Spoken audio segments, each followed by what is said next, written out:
On this episode of Doing the Most, we are making Jack Keller's recipe for peach wine.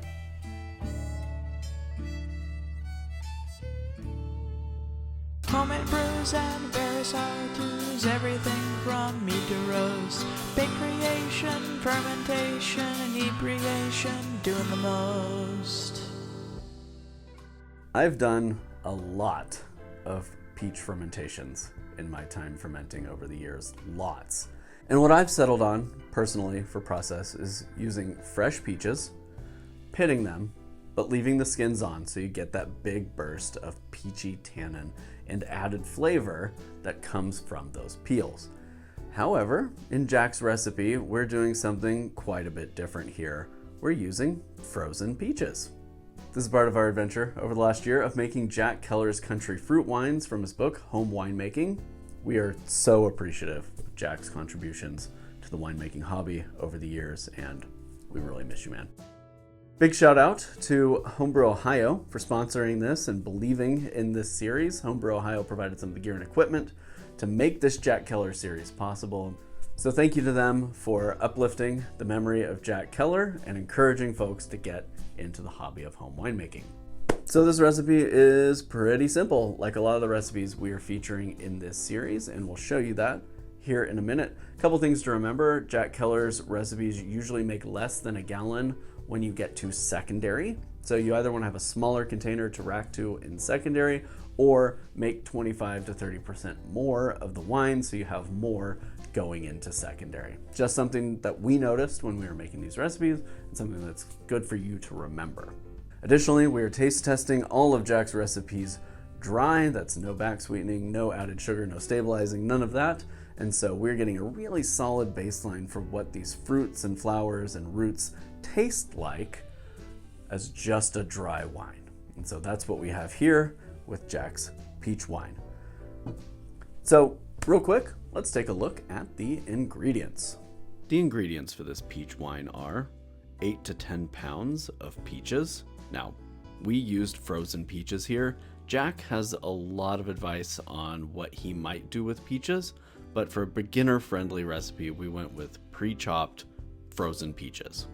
1 pound, 4 ounces of very fine granulated sugar, 1.5 teaspoons of pectic enzyme, 1/8 teaspoon of grape tannin, water to 1 gallon, 1 teaspoon of yeast nutrient, we're using diammonium phosphate, and Lalvin's EC 1118 yeast.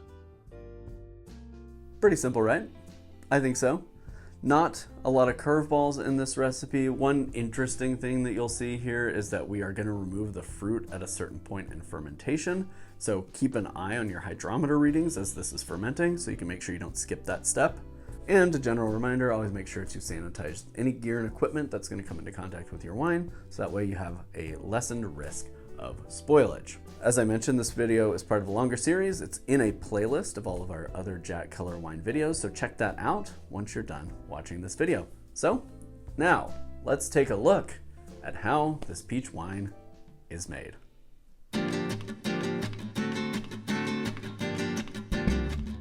We'll get our brew day started by getting some water boiling in the microwave. And then we're going to take all of our peaches and put them inside of muslin straining bags. This is going to take a couple of bags to make this work. And this is a lot of peaches. It's 8 pounds of peaches here.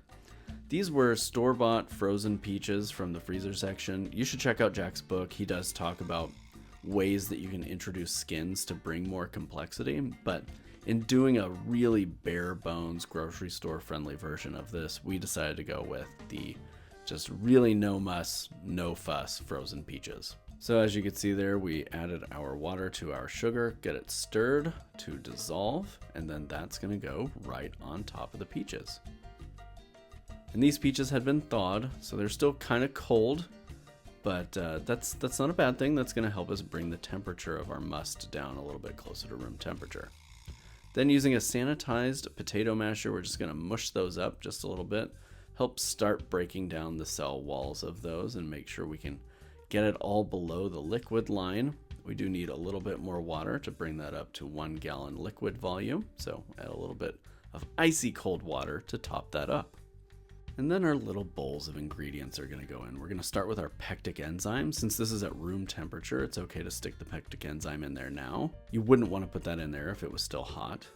Then we're adding our grape tannin. And finally, our yeast nutrient. We're using diammonium phosphate here. We'll give that a stir to combine.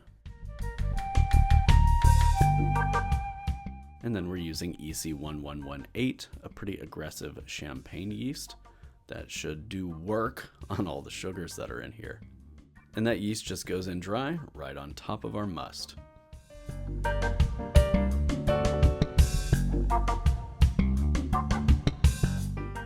We get our lid sanitized and notate what's in the bucket before putting on our airlock to ensure that we can keep the bad buggies out. We don't want any fruit flies or anything like that in there. The airlock is a one-way water valve that allows fermentation gases to escape while keeping those bad buggies out of your brew.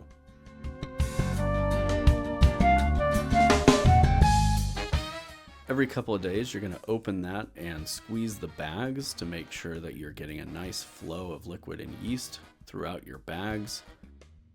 You don't want any pockets of unfermented fruit hanging out in the middle that take a lot longer to ferment than the stuff that's on the outside of the bags. So just pressing them gently every couple of days ensures that you get a nice, steady, even fermentation. And it helps you punch that cap so nothing dries out on top of your brew. So just replace your lid and airlock, and again, repeat this every couple of days.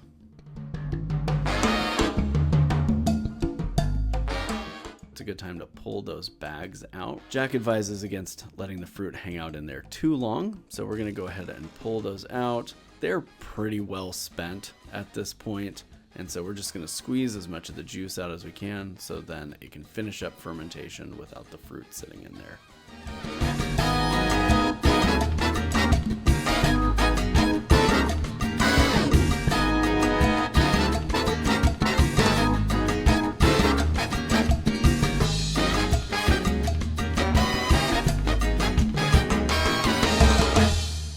And then we'll let that finish up and be on to racking to secondary.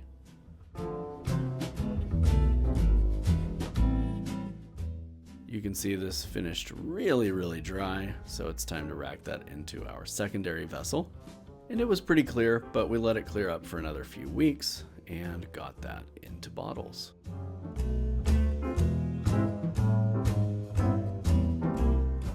I am very excited to taste this one because it's over a year old at this point. Again, I've made so many things with fermented peaches over the years, and so I'm curious to experience how this plays on the palate compared to what I've been making over the years, because I've never followed Jack's peach wine recipe until now. So this is kind of thrilling because I a little bit consider myself to be an expert on peach ferments. You know, I'm an Oklahoman. It's one of our few fruits that we really can lay claim to. Sorry, Georgia. So here it is. And it is beautifully clear. Got a deep amber color to it. Nice and still, nice and clear. And peachy. One of the things that I really love about Jack's recipes is that they all seem to do a really great job of showcasing that main ingredient that you're using in the fermentation. There's a softness here, slightly buttery, like you might expect from a Chardonnay. The fruit definitely has a fermented smell. It doesn't smell like fresh peach. Some of these Jack Keller recipes, the fruit ends up smelling kind of fresh on the other end.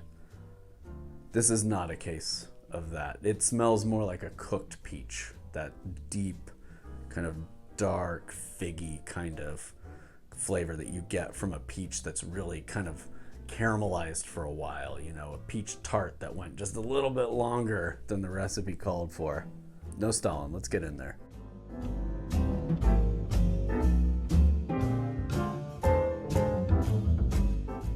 For a minute, I forgot that it was dry. It smells like it's gonna be sweet, and then you get hit with that on the palate. very dry, not super tannic, so it's a little bit watery, and it's dry. All right, now that my palate's acclimated, let me get back in one more time. It is tart. It's very tart. I wouldn't call it sour. It's not like gonna give you heartburn tartness, but it's tart in that like there's no sugar in there to balance it out, and so you're getting like that pure essence of peach. I would say that the peach flavor isn't retained as well as I was hoping for, and a big part of that is probably not having that kind of reddened area on the peaches that is around the pit that carries quite a bit of peach flavor, and again the skins carry peach flavor and tannin. I think I would have liked to have seen those included in this recipe. In my opinion, this isn't an exceptional example of what a peach wine would look like. It's good, it's fine. I think this would be much better sweetened, which is commentary I've had for a lot of Jack Keller's recipes. I think it needs sweetness to bring the fruity element of the peach back, because as it stands, it kind of tastes like a sharp, tart, long-aged white wine. And what I really want is some of that brightness, freshness, fruitiness to come back to it. So yeah, I might want to balance this, if I was going to do this again, balance it with a little bit of citric acid or tartaric acid. A squeeze of lemon might help.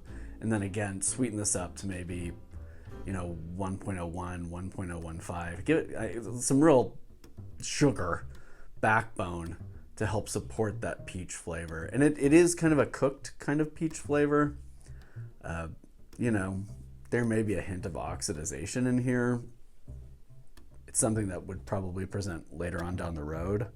I'm trying to account for what that kind of buttery Chardonnay note is. I don't love it. I don't hate it. I think I've got better examples of peach wines and meads in my closet over there. I think the real key to a peach ferment is using fresh peaches. Well, I hope this video has inspired you to grab a copy of Jack's book. There's a link in the description if you'd like to pick that book up. And I hope it has inspired you to experiment, because that's kind of part of the fun of the fermentation hobby. Until next time, happy brewing, happy winemaking, and cheers.